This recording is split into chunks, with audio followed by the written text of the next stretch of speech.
On this week's episode, reptilians terrorize a Colorado family, a vampire stalks the small town of Mineral Point, Wisconsin, and 2 dogs kill a small 1.5 foot tall alien.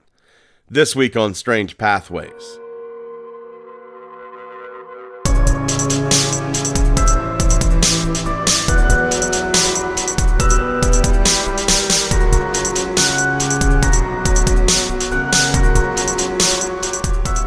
Hello and welcome to this week's episode of Strange Pathways. I am your host, Scott Mort.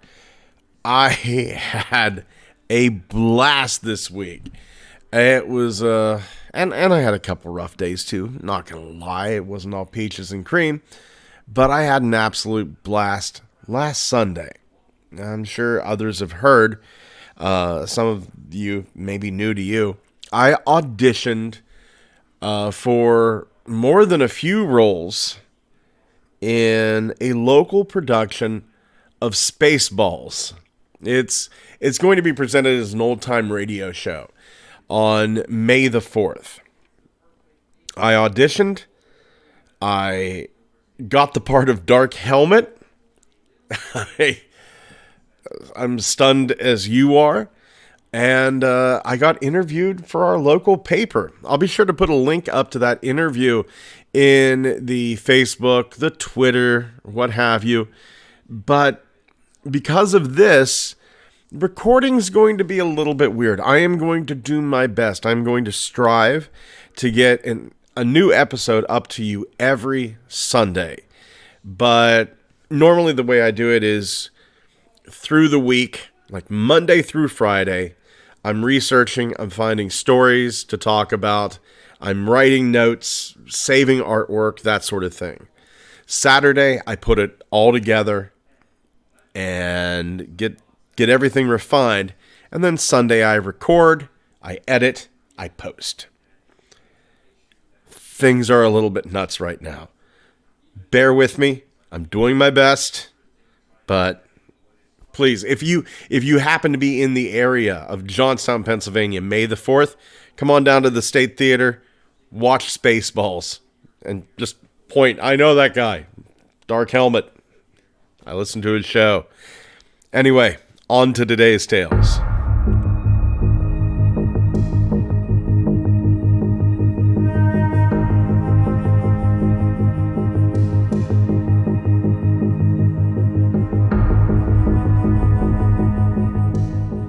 Our first tale is going to take us back to the evening of March 14th, 1981, Mineral Point, Wisconsin. I was actually searching for strange tales about the local area. There's a little town called Mineral Point, Pennsylvania, that's just 3 or 4 miles from where I live. But in doing so, I found Mineral Point, Wisconsin. Now, as I said, on March 14th, 1981, the police got a report. There was a strange man lurking in the Graceland Cemetery. They go out to the cemetery, start to look around, and an officer, John Pepper, he finds somebody. He sees somebody standing in the Graceland Cemetery. And he walks up to them, and he starts to notice that this is a little odd. This person, if it can be called a person, this person is huge. He's wearing a black cape, and his face is painted white. And this guy is ugly.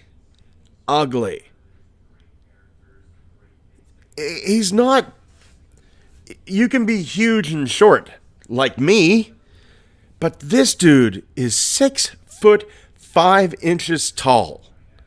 Just a massive, massive man. John Pepper puts the flashlight on him and goes, "What are you doing?" And this person turned and ran. Never a good sign for the cops. Officer John Pepper runs after him. They get to a 4-foot tall fence at the edge of the cemetery. It's right across from a cow pasture. They get right to the edge of that, and this pale man leaps over the 4-foot fence. Difficult, but not impossible. There are Angus bulls grazing in the field. These are massive creatures that you don't mess with. John Pepper is standing there. They're like, well, it really wasn't a crime. We were just investigating. He ran. And very intelligently, Pepper decides, no, I'm not going after the huge man that's running through the field of massive angry animals. Pretty soon, everybody in Mineral Point is talking about the vampire that's been hanging out in the cemetery. Police are absolutely swamped with reports of these vampire-like creatures. Now, a few things that didn't help is that it was April 1st. And secondly, a few of the locals decided it would be funny to dress up like vampires. Show up at the local bars, get their friends to have a laugh or two. And eventually, it all died down. Fast forward 23 years later. March 2004. The police get a call. The call states, hey, there's a really big guy. He's dressed in black clothing, and he's pale white. He's sitting in a tree outside of our apartment complex, making fun of us. The police, they arrive. And as soon as the police show up, the man flees. But it was snowing. It was snowing. Even though this man was too fast for the police to catch on foot, all they had to do was follow the tracks. And that's exactly what the police did. They followed the footprints right to a concrete wall. And that's where they ended. Either the individual went through the wall, over the wall, or dissipated completely. But those previous two encounters are nothing compared to what happened on July 11th, 2008 at around 10 p.m. One of the citizens of Mineral Point, Brandon Hines, and his girlfriend, Jamie Marker, they were fishing. They're young people. Brandon's about 22 at the time. Jamie was about 19. And they're just having a little bit of a date. They're fishing off of the jetty on the far west shore of Ludden Lake. But then there are these sounds. It sounds like something is using the boards of the jetty like a ladder, climbing it underneath them. They're a little freaked out. Remember, it's 10 o'clock. So Hines begins stomping the board. He thinks some sort of animal has started to climb up the boards. He's hoping that just will scare it away. There's no more sound, but Brandon aims his flashlight between the crack of the boards where he and his girlfriend heard this water splashing.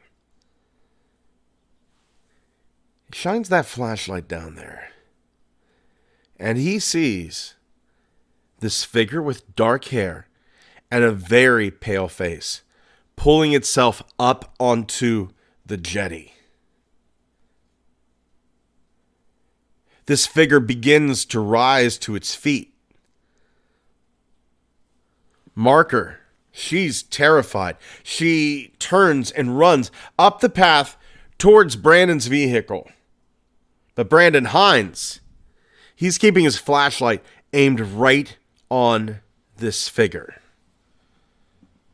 It's wearing some sort of cape and some sort of suit. Hines takes his flashlight. It's the only thing he's got that he can use as some sort of weapon. He throws it towards this figure. And he runs up the path after Jamie. Jamie's already in the vehicle. The doors are locked. She opens them quickly. Hines jumps in, locks the doors, and starts the vehicle. But Jamie sees the figure coming up the path, and it's running full blast. She screams, "Brandon, please hurry!"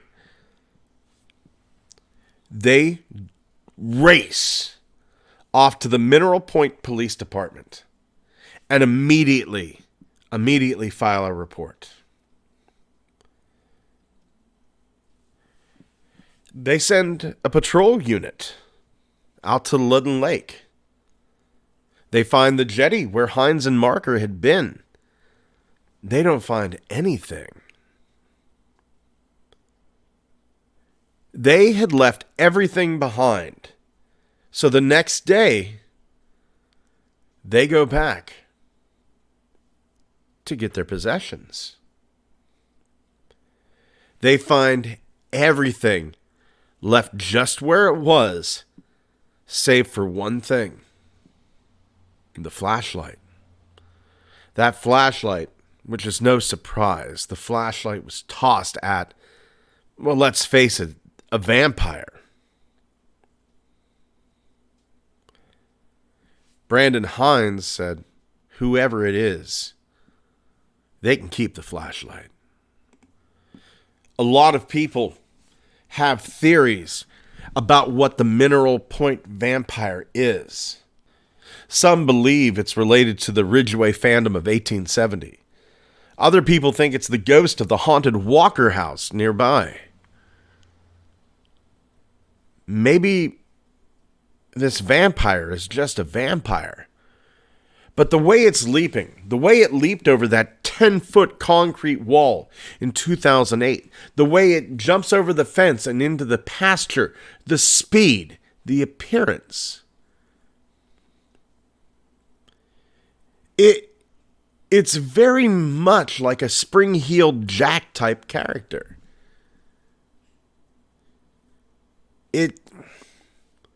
Spring-Heeled Jack is fascinating to me. I've looked very deeply into it. There are times that I believe the people did see something. There are times that I believe that this was just a case of mass hysteria. But I've got to believe the people of Mineral Point, Wisconsin. You have police, men that are trained, men that are absolutely trained to observe. And then you've got that huge span of time. 23 years. That's a long time. 23 years between sightings. I can't imagine if a huge 6'5" tall man. I'll tell you what, I know the way that the time has treated me in 23 years. I certainly can't run the way I used to. Can't jump the way I used to. I believe, I don't know if it's a vampire, but I believe the people of Mineral Point saw something that is not of this reality.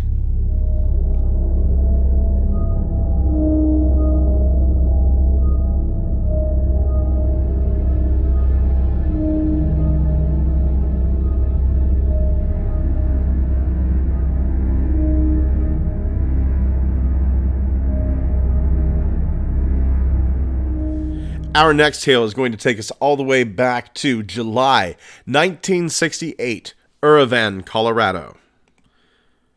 The witness in this tale, she's decided to go by the name HK. Now, in 1968, her family and her were living in this town in the west end of Montrose County, Uravan, Colorado. They have this cute little dog, Tippy. And one early July morning, HK is awakened by Tippy barking outside of her bedroom window. Tippy was very territorial. She never really barked unless someone or something was in the yard that wasn't supposed to be. A car driving up the driveway, a deer, fox, what have you. HK was in a dead sleep. But Tippy is barking and barking and barking. And the first thing that comes to HK's mind is, why are her parents and her older brother not telling Tippy to stop?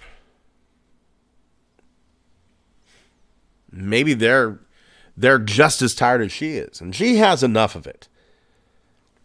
She turns and looks out the window, expecting to see maybe nothing, maybe a stranger, maybe an animal. But what HK instead sees is a small circular ship with its landing gear down and a hatch with stairs folded all the way down to the ground. Whatever was in the ship is now out of it. And they're standing right next to it. Bright yellow eyes. Some of them have tanks on their back. Some of them are holding a bag. They're green lizard men. They don't have fingers, but they have these web hands that kind of look like a bow and arrow. Thin, scaly bodies. Thin legs. Their feet have these weird V-shaped toes. And she thinks to herself, this is some kind of hunting party. Her dad's a bow hunter, so she knows that just the way that they're moving around, it's like her dad and his friends going out hunting. She can tell they're searching for something. Suddenly, another entity comes off the ship. It's much, much bigger than the others. And it seems to be giving them orders. Tippy's barking reaches a frenzied pace, and it grabs the main alien's attention. The main alien is upset. It's looking over at Tippy, and it's starting to walk over to her. HK jumps off of her bed, heads to her parents' room to try to wake her mother up. But she can't. It's like her mother's been drugged. She shakes her and she shakes her and she's yelling and screaming, "Mom, get up, get up, get up." There's something wrong. There's something going on outside. It's going to hurt Tippy. That's enough to get mom into action. She's still not awake. She's sluggish. But that motherly instinct, right?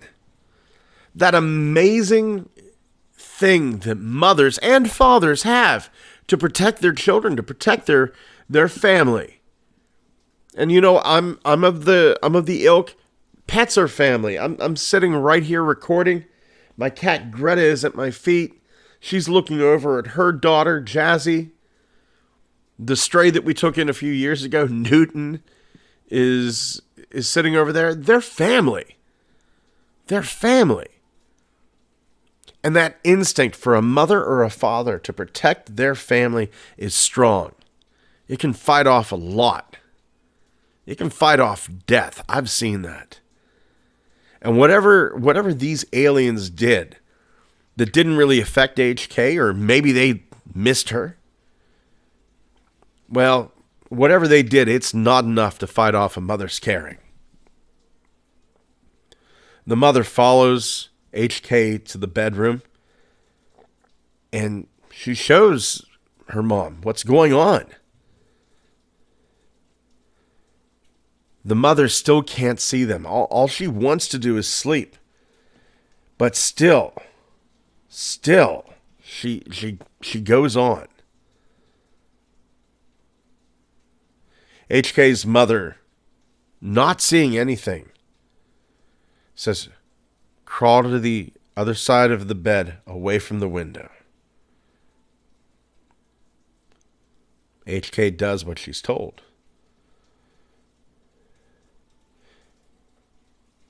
No sound is coming from Tippy at this point. The last thing that HK remembers before going off to sleep, she looks over to the closet where the window casts light on her clothes. And she can see a shadow of two of the lizard things trying to look in the window. HK is strong to point out her mom wasn't drinking, not taking any medication. She thinks that they did something to the family to make them sleep that didn't work on her.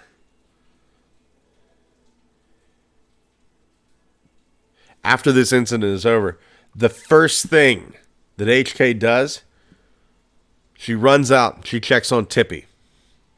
She's lying in the front yard waiting for someone to come play with her. She's acting like nothing has happened.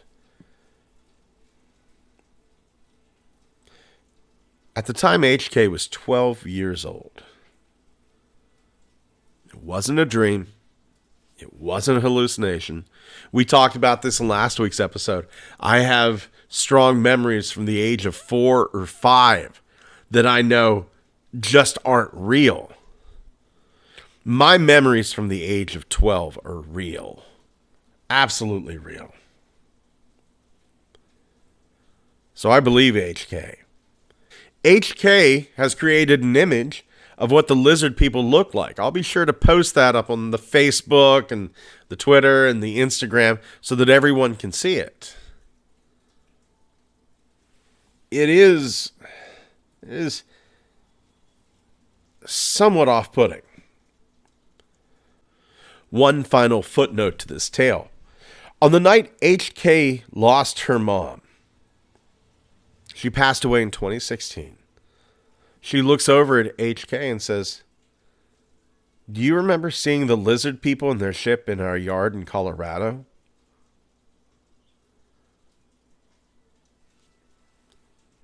That was the only time that the mother ever acknowledged anything happened.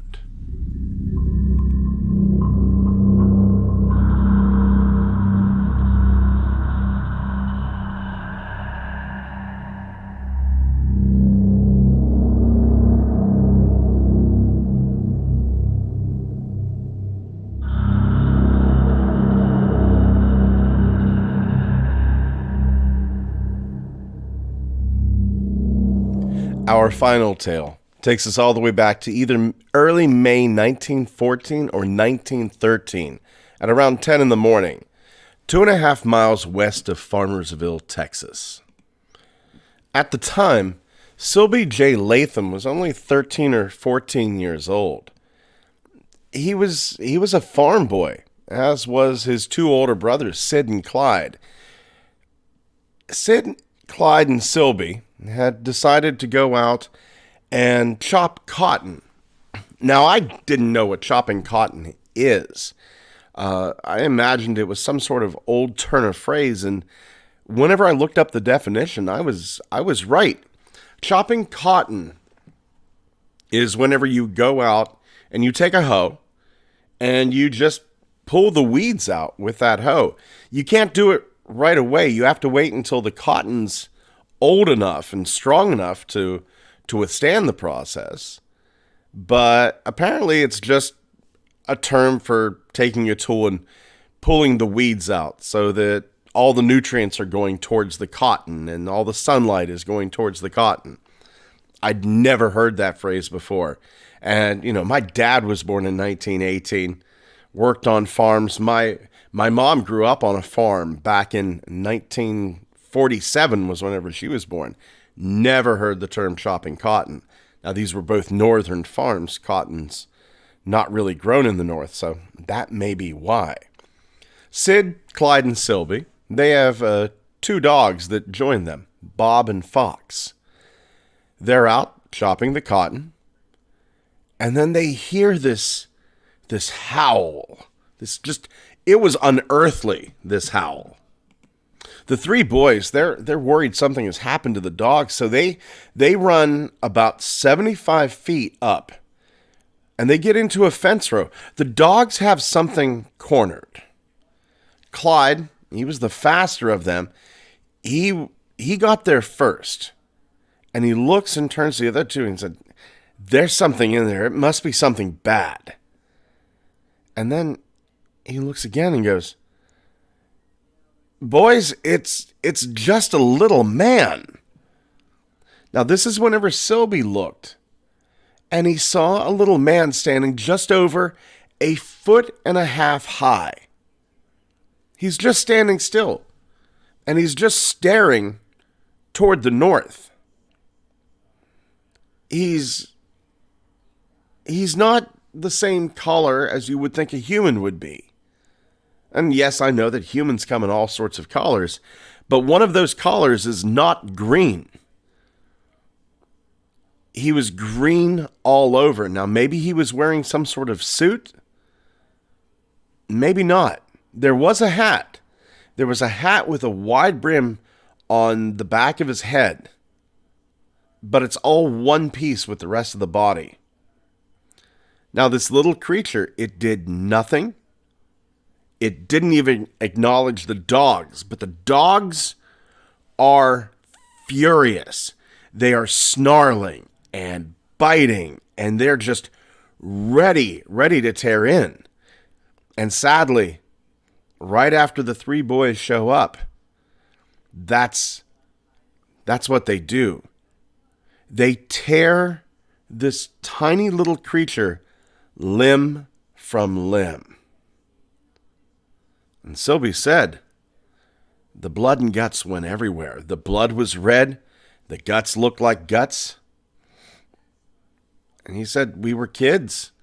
Not only were we kids, we were country kids.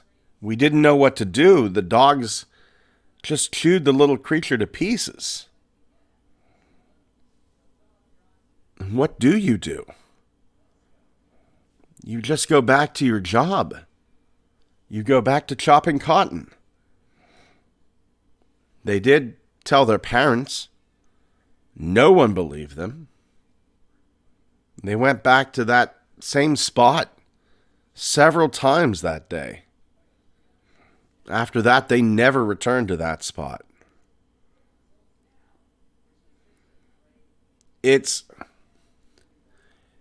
We often think of these entities as the intruders. But in this case, I mean, no doubt about it. It really seemed like whatever this creature was, it was outside of its scope. The pausing is interesting to me. No matter what situation, you usually try to fight back. No matter what. I don't care if a boulder is falling on you, and you will see it. Like, whenever people get crushed, they tend to put their hands up, just on the off hope that they're strong enough to push whatever it is that's going to crush them away. But this creature, it just stood there and let it happen. Now we have heard tales. Even in this week's episode, we've heard stories about aliens being able to induce paralysis. And my mind kind of goes to, was this guy being executed? Was this a creature who had done something against its society, paralyzed, and put on a planet or in a reality? It's foolish to think just a planet, but maybe this creature was put into some sort of reality where they knew it was too dangerous. It's just a matter of time. He can't move. He won't survive. Put him on Earth. Earth will take care of it for us.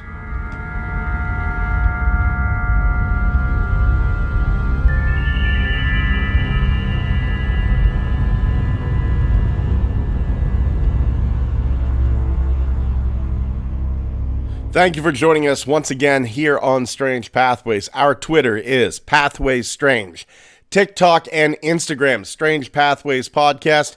Come on over to our Facebook. We're going to have some images up concerning the tales that we spoke about this week.